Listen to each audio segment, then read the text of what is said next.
فَلَنَسْأَلَنَّ الَّذِينَ أُرْسِلَ إِلَيْهِمْ وَلَنَسْأَلَنَّ الْمُرْسَلِينَ. الحمد لله رب العالمين الرحمن الرحيم مالك يوم الدين. الحمد لله الذي أنزل القرآن في هذا الشهر المبارك هدى للناس وبينات من الهدى والفرقان، ثم الصلاة والسلام على المبعوث رحمة للعالمين وعلى آله وأصحابه ومن تبعهم بإحسان إلى يوم الدين. أما بعد. Alors, ceci est la troisième assise sur, n'est-ce pas, ou de nos cours sur le mois de Ramadan. Et nous sommes toujours avec notre verset. Et bi'idhnillahi ta'ala, nous allons terminer la deuxième partie du verset. Comme l'autre fois, n'est-ce pas, on n'a pas terminé cette partie. Énorme. Donc le point suivant concernant cette partie du verset, Kutiba alaykumus siyamu kama kutiba ala alladhina min qablikum. Le jeûne vous est prescrit comme il l'a été à ceux d'avant vous. Taïb. Les gens de Tafsir ont grandement divergé sur cette ressemblance ou sur cette similitude dont il est question dans le verset. Inam. Yani, que veut dire la parole d'Allah? Le jeûne vous est prescrit comme il l'a été à ceux d'avant vous. Alors, Abu Ja'far al-Tabari, rahmatullahi ta'ala alayhi, il dit dans son tafsir, dans le tome 3, à la page 410, il nous dit اختلف أهل التأويل في الذي عن الله بقوله كما كتب على الذين من قبلكم وفي المعنى الذي وقع فيه التشبيه بين فرض صومنا وصوم الذين من قبلنا. At-Tabari, rahmatullahi ta'ala alayhi, il dit ici là, les gens de l'exégèse ont divergé, ils ont divergé sur la détermination de ce qu'Allah vise par sa parole, comme il a été prescrit à ceux d'avant vous, ainsi que sur le sens dans lequel la similitude s'est produite entre l'obligation de notre jeûne et le jeûne de ceux qui nous ont précédés. Alors, si vous avez compris ça, vous comprenez tout de suite que les gens de Tafsir divergent sur deux points ici, que nous allons mentionner de manière brève pour des raisons que vous saurez tout à l'heure, bi'idhnillahi ta'ala. Naam. Alors, le premier point, c'est lequel? C'est simplement, yani, qui sont ceux-là qui nous ont précédés? De qui s'agit-il? Certains ont dit qu'il s'agit de quoi? Des Yahoud, des Juifs, et d'autres ont dit qu'il s'agit des chrétiens. Et un groupe dit qu'il s'agit des gens du livre de manière générale. Voyez-vous? Donc, d'abord, un groupe a dit quoi? Qu'il s'agit des Yahoud seulement, des Juifs. Et un autre groupe dit quoi? Qu'il s'agit seulement des chrétiens. Un autre groupe dit qu'il s'agit des gens du livre de manière générale, les Juifs et les chrétiens. Et un quatrième groupe dit qu'il s'agit de tous les peuples qui nous ont précédés. Les prophètes ainsi que leur communauté jusqu'à la communauté de Muhammad sallallahu alayhi wa sallam. C'est clair? Donc ça, c'est le premier point de divergence entre les gens de tafsir. Le deuxième point de divergence, c'est le point de ressemblance, le point où l'aspect commun entre notre jeûne et celui de ceux qui nous ont précédés. Hein? C'est quoi? Quel est l'aspect commun, ou bien quel est le point commun des ressemblances entre notre jeûne et le jeûne de ceux-là qui nous ont précédés? J'espère que vous comprenez. Alors, il faut suivre. Soyez attentifs. Barakallahu fikum. Naam. Ici, certains ont dit quoi? Ils ont dit que le point de ressemblance, c'est quoi? Waqtu sawmi wa adaduhu. C'est le temps de jeûne, la période du jeûne et le nombre de jours. Et après, ils ont divergé entre eux là-bas. Voyez-vous? Mais ça ne sert à rien de citer tout ça ici. Non. Donc, ils ont dit quoi? Que c'est le temps de jeûne, la période, ainsi que le nombre de jours. Tandis que d'autres ont dit quoi? Que le tashbih se situe au niveau du sifatu sawm. Quoi? La caractéristique ou la manière de jeûner. Un autre groupe dit quoi? Il dit que le point commun, c'est quoi? Le hukm fa hasb. C'est rien que le jugement ou la sentence des deux jeûnes. Ça veut dire quoi? Que leur jeûne, ou bien que le jeûne était obligatoire sur eux, comme notre jeûne est aussi obligatoire sur nous. Donc ici, c'est seulement quoi? L'obligation. Et non la manière ou le temps, et le nombre de jours et autres. Donc, le point commun, c'est quoi? C'est juste quoi? Le hukm, la sentence. Taïb. Voici donc,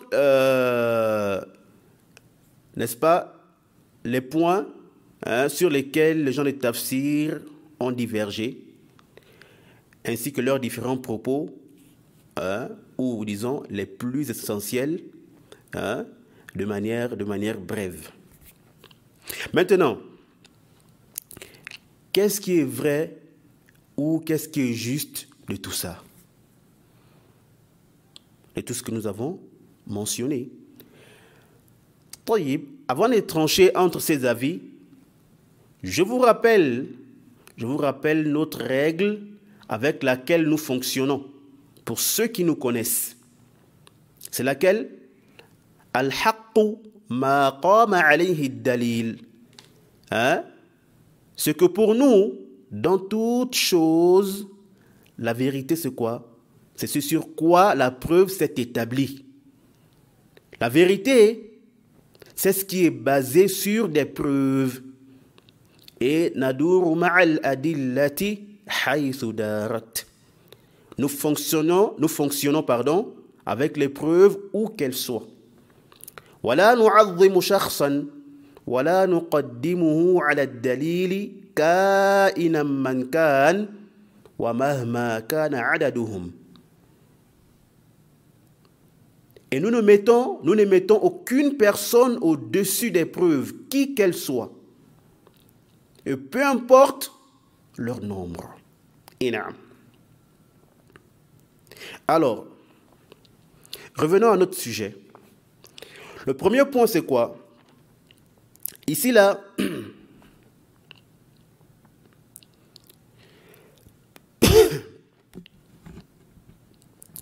nous disons, excusez-moi, concernant le premier point, ce qui est juste de ces avis-là,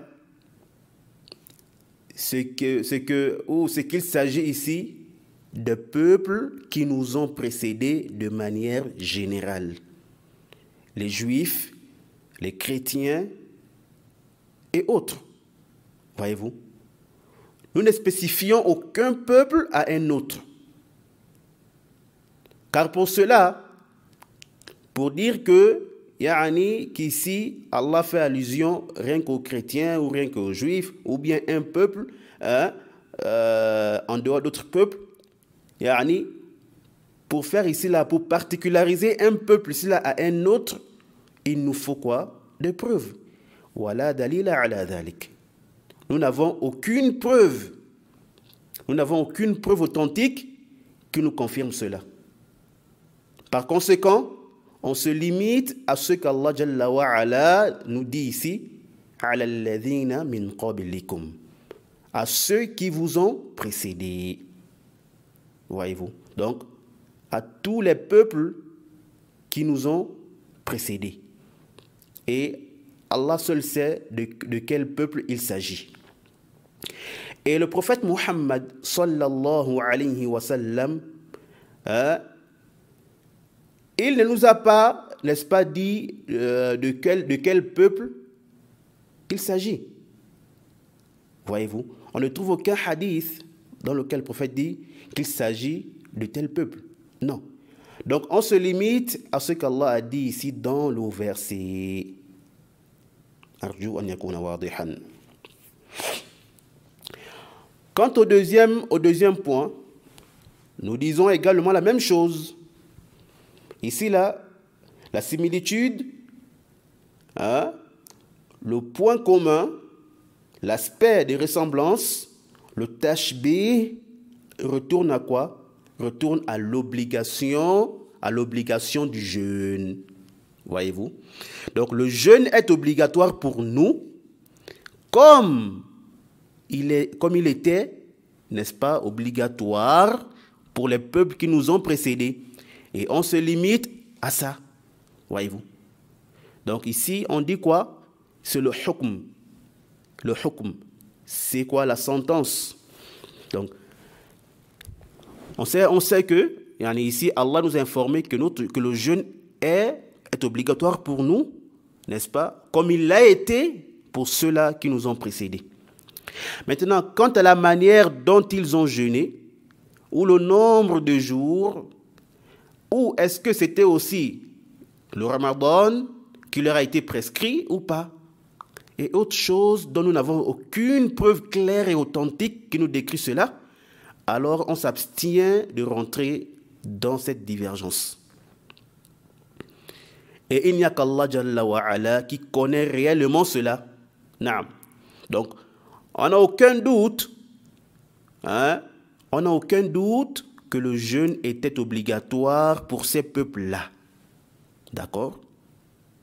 Mais le reste des propos là, ne sont que des suppositions ou des hypothèses dont nous n'avons, n'est-ce pas, aucune preuve authentique qui les renforce. Wallahu ta'ala a'lam. Inam.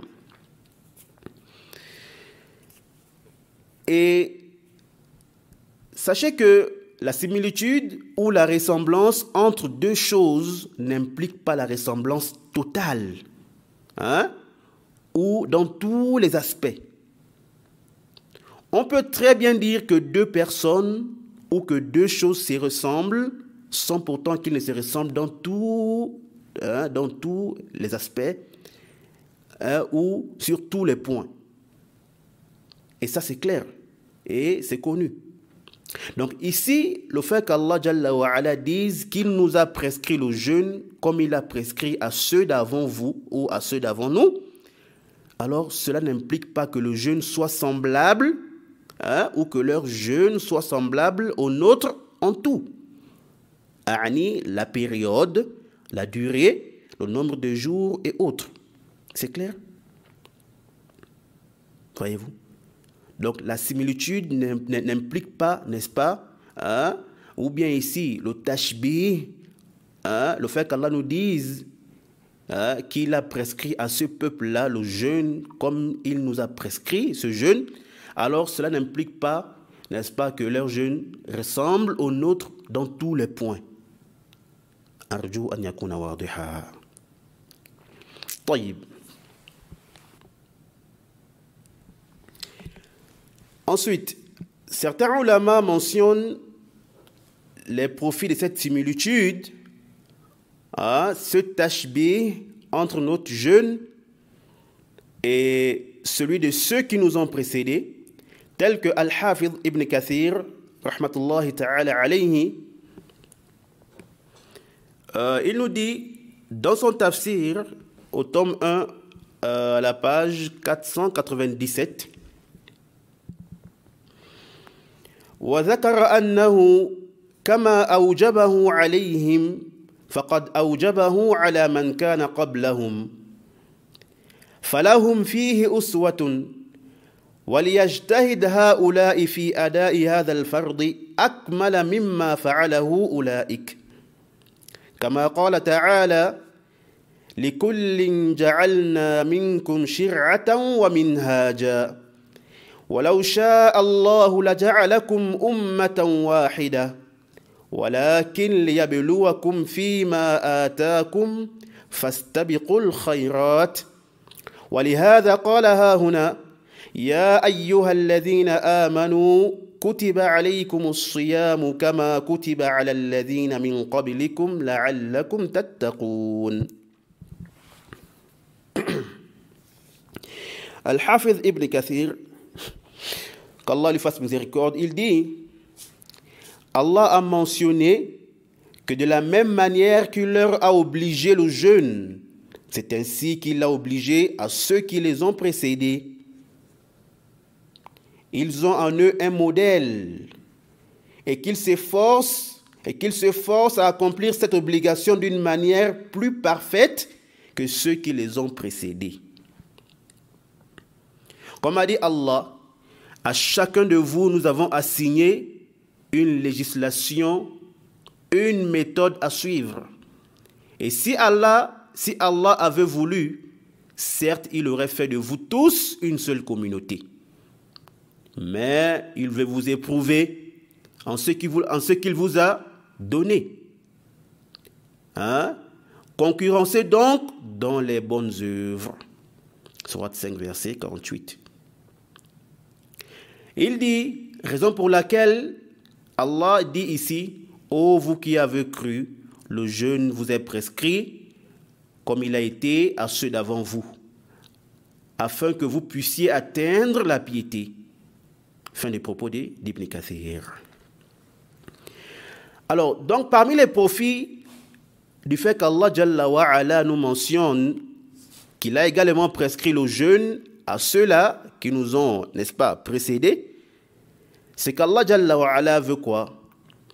Allah Jalla wa Ala, il veut que nous accomplissions ce devoir mieux que ceux-là qui nous ont précédés, afin qu'on les concurrence.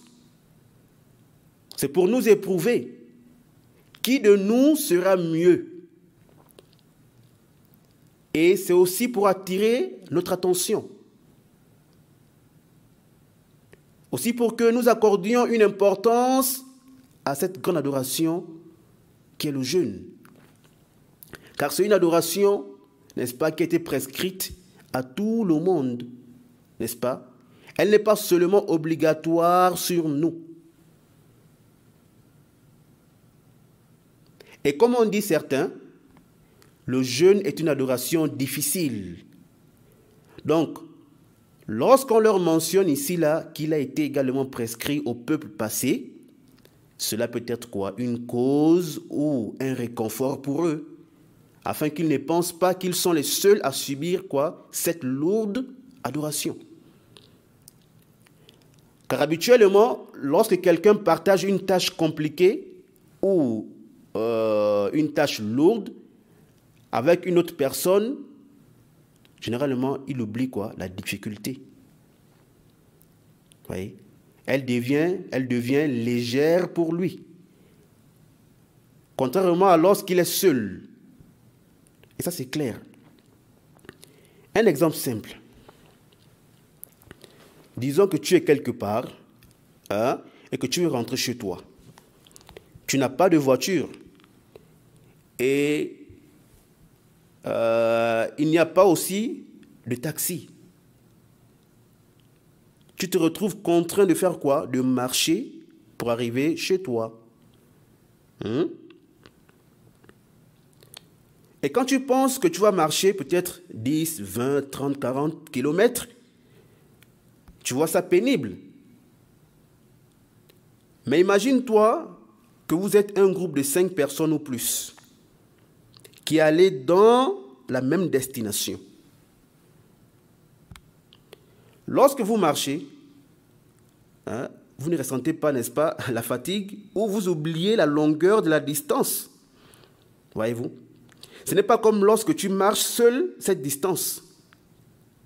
Et pourtant, chacun de vous a marché la même distance.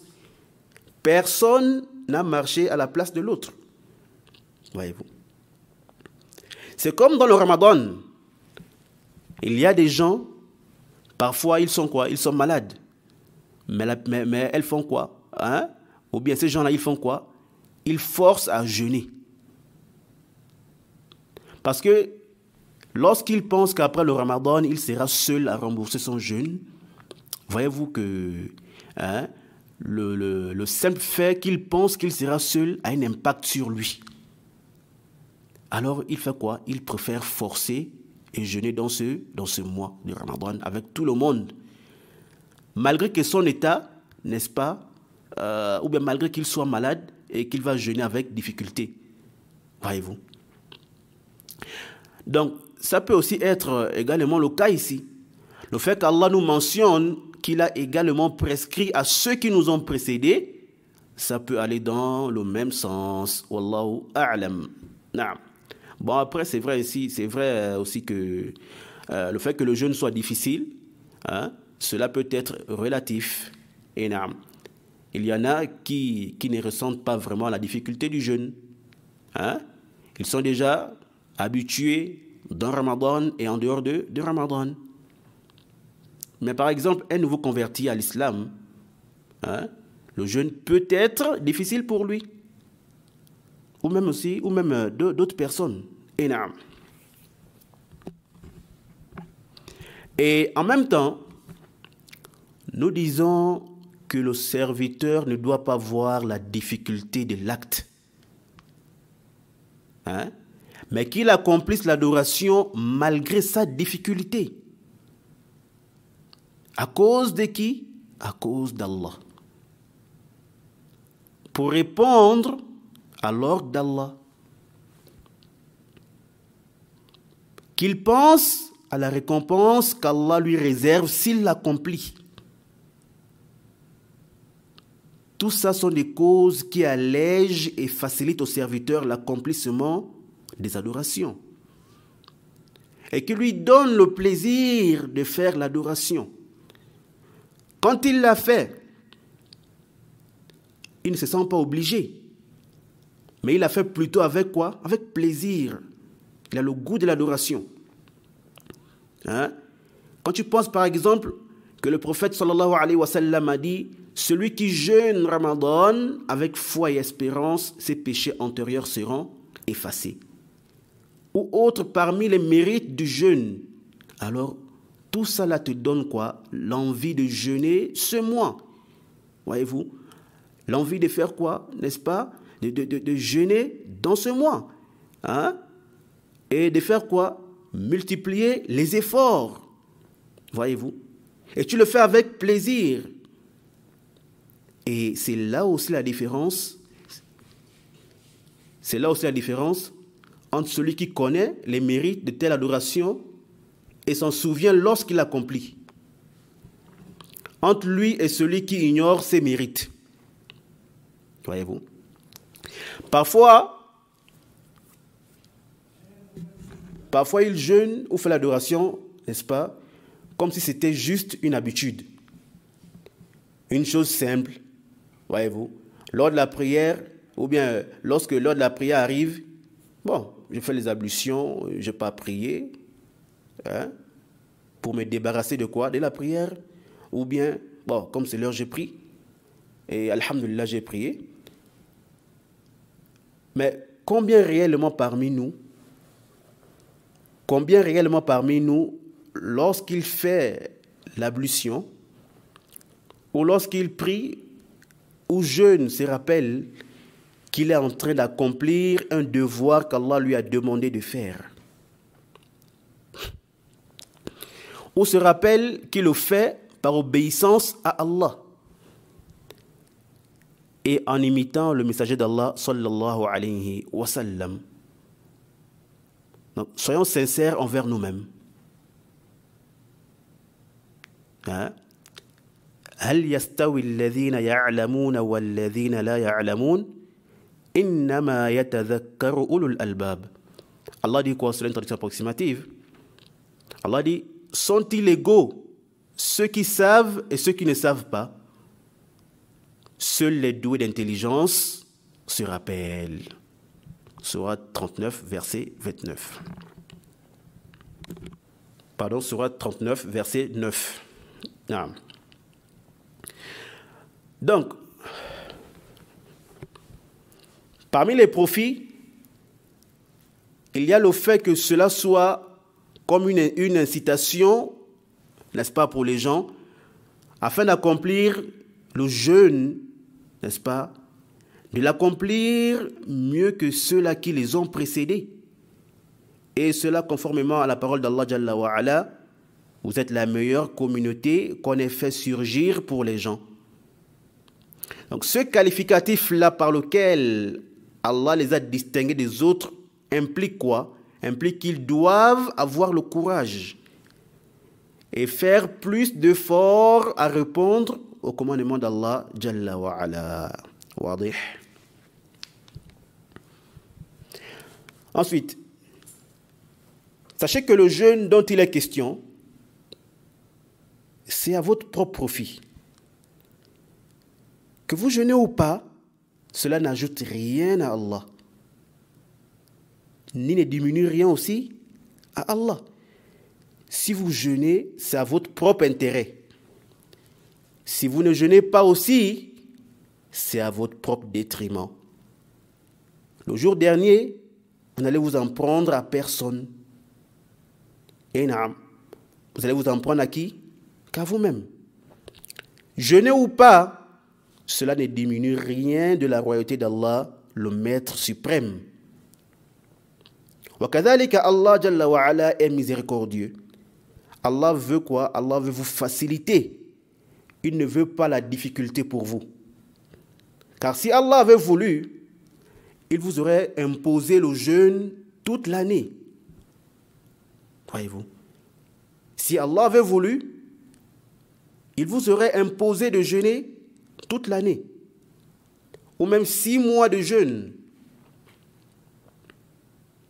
Ou s'il avait voulu, il vous aurait privé de vos épouses durant la période du jeûne. 1 mois complet, jour comme nuit. Ou s'il avait voulu, il vous aurait imposé de jeûner toute la journée et de prier toute la nuit impérativement. Mais Allah, le tout miséricordieux, le très miséricordieux, ne veut pas vous rendre les choses quoi? Difficiles. Le jeûne qu'il vous a imposé, c'est juste quoi? Quelques jours. Comme il a dit, Ayyam ma'doudat, un nombre de jours bien déterminé. 29 ou 30 jours seulement de jeûne. Allah ne vous demande quoi? Qu'un seul mois dans 12 mois de l'année. Pas la moitié, ni le tiers, ni même 2 mois. Juste 1 mois. Alors il n'y a point de doute qu'Allah Jalla wa Ala est certes le plus miséricordieux des miséricordieux. Allah Jalla wa Ala dit, et écoutez attentivement ces versets-là, que je vais directement citer en français. Allah Jalla wa Ala, il dit dans la sourate 28, du verset 70 à 73, il dit, c'est lui Allah, pas de divinité à part lui. À lui la louange ici-bas comme dans l'au-delà. À lui appartient le jugement, et vers lui vous serez ramenés. Dis, que diriez-vous si Allah vous assignait la nuit en permanence jusqu'au jour de la résurrection? Quelle divinité autre qu'Allah pourrait vous apporter une lumière? N'entendez-vous donc pas? Dis, que diriez-vous si Allah vous assignait le jour en permanence jusqu'au jour de la résurrection? Quelle divinité autre qu'Allah pourrait vous apporter une nuit durant laquelle vous reposeriez? N'observez-vous donc pas? C'est bien sa miséricorde qu'il vous a assigné, ou c'est bien par sa miséricorde qu'il vous a assigné la nuit et le jour. C'est bien par sa miséricorde qu'il vous a assigné la nuit et le jour, pour que vous vous y reposiez et cherchiez de sa grâce, et afin que vous soyez reconnaissants. Afin que vous soyez quoi? Reconnaissants. Allahu Akbar. Alors, ce n'est pas pour rien qu'Allah nous incite à méditer sur sa parole. Voyez-vous? Car vous y trouvez tout. Qui est plus miséricordieux qu'Allah? Personne, sans aucun doute. Alors je vous demande de retourner à ces versets de la sourate 28, du verset 70 à 73, et méditez sur ces versets-là. Faites la liaison avec le jeûne, avec le jeûne du mois de Ramadan, ou avec n'importe quelle chose, n'importe quelle adoration. Vous verrez qu'Allah Jalla wa Ala a dit vrai lorsqu'il dit « Et ma miséricorde embrasse toutes choses. Wa rahmati wasi'at kulla shay » Sourate 7, verset 156. Lisez le Coran. Méditez sur les paroles d'Allah, chers frères et sœurs. Vous y trouverez tout. Et nous sommes dans le mois dans lequel le Coran a été descendu. Profitez-en. Ce n'est pas le moment de rester dans quoi? Dans les attroupements, dans les endroits inutiles. Restez à parler des choses inutiles. Parfois des choses qui peuvent diminuer la récompense de votre jeûne. Mon frère, ce n'est pas le moment de rester sur WhatsApp, Facebook, sur les réseaux sociaux, passer du temps à causer, à regarder des futilités. Ce n'est pas le moment de dormir toute la journée ou toute la nuit. C'est le moment, oh mon frère, de te consacrer à l'adoration, toi qui n'as jamais le temps. Et aïkhwa, on va courir derrière Dunya jusqu'à quand? Jusqu'à quand? Cette Dunya-là, soit tu vas la laisser, soit elle va te laisser. Réveille-toi, ya akhi. Prends conscience. Tu vas rester distrait dans l'insouciance jusqu'à quand? Jusqu'à ce que la mort te surprenne. Tu es encore en vie, alhamdulillah. Tu as une nouvelle occasion. Saisis-la pour te repentir. Lève-toi dans la nuit. Isole-toi. Implore ton Seigneur. Demande-lui sincèrement de t'aider à délaisser les péchés, de t'aider à l'adorer. Car même si tu as tout le courage du monde, même si tu as toute la volonté du monde et que tu es déterminé, wa wallahi wa billahi, si Allah ne t'aide pas, tu ne pourras jamais adorer Allah comme il se doit. Et non. Personne ne peut te guider et t'assister si ce n'est que Allah Jalla wa Ala. Multipliez la tauba. Faites beaucoup de doigts. Vous voyez? Faites beaucoup de doigts. Le doua est parmi les meilleures adorations. Bal, le prophète nous dit quoi? Ad-doua huwa al-ibada. Le doua, c'est même ça l'adoration. Voyez-vous? Le doua, c'est l'adoration. Et nous avons plusieurs textes sur la place et le rang des doigts parmi les adorations. Et je profite rapidement de l'occasion pour attirer ici votre attention sur un soi-disant hadith et célèbre chez le commun des musulmans. Et il n'y a même pas longtemps, ça fait quelques jours, je parlais avec une personne et la personne a cité, ou bien pendant qu'on parlait, la personne a mentionné ce faux hadith qui est attribué au prophète. Voyez-vous?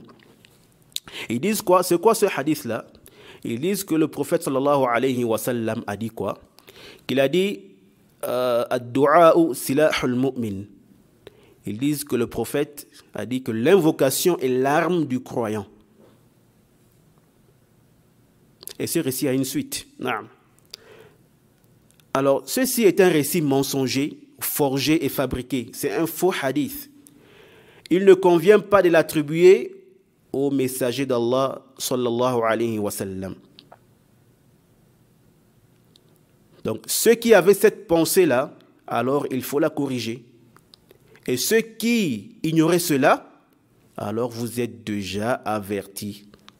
Il ne convient pas d'attribuer au prophète ce qu'il n'a pas dit. Et si vous voyez quelqu'un citer un faux hadith, qu'il soit inventé ou un hadith qui est faible, et que vous connaissez son jugement, alors il vous est obligatoire de faire quoi? De faire savoir à la personne, n'est-ce pas, le hukm du récit qu'il a mentionné, son jugement. Si la personne comprend et accepte ce que vous lui avez dit, c'est ce qui est voulu. Mais si elle s'entête et continue à attribuer ce faux récit au prophète, alors qu'elle a déjà connaissance, n'est-ce pas, de la sentence de ce récit forgé au faible, alors qu'elle prépare sa place au feu. Yani, ici, là, sur le hadith qui est forgé, voyez-vous. Alors qu'elle fasse quoi? Qu'elle prépare sa place au feu, voyez-vous. Comme l'a dit le prophète lui-même. Car même si elle n'est pas réellement celle qui a inventé ce hadith, mais ils ont quoi? Ils ont le même jugement, voyez-vous.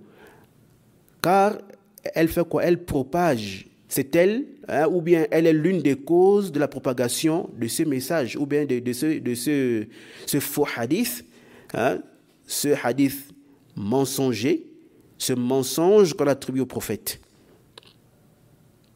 C'est clair? On va s'arrêter par là pour ce dars. هذا والله تعالى أعلم وصلى الله وسلم على نبينا محمد وعلى آله وأصحابه وتابعيهم إلى يوم الدين.